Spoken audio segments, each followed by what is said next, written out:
আমাদের এই কিবোর্ডটার মধ্যে পি বাটনটা শুধু কাজ করে না, একটা বাটন কাজ করে না, এই পি বাটনটা কাজ করে না।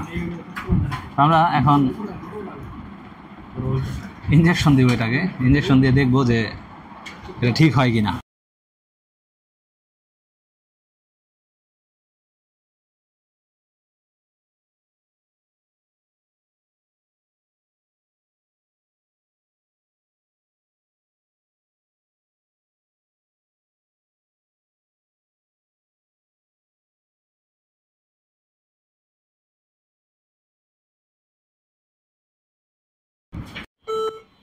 তো দেখেন আমাদের এটার পি যখন কাজ করতো না, তো পিকে ইনজেকশন দেওয়া হয়েছে, ইনজেকশন দেওয়ার পরে এখন কিন্তু কাজ করতেছে, পি ওয়ার্কিং।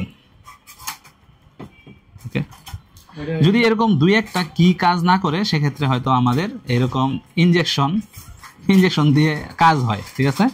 যদি দুই একটা কি কাজ না করে, মনে করেন পি এদিকে পি কাজ করলো না, এদিকে এ কাজ করলো না, সেক্ষেত্রে আমরা এই ইনজেকশনের মাধ্যমে প্রবলেমটা সলভ করতে পারি। বাট আপনার যদি এক সারিতে কয়েকটা কাজ না করে সেক্ষেত্রে এই ধরনের প্রবলেম সলভ হয় না। ধন্যবাদ।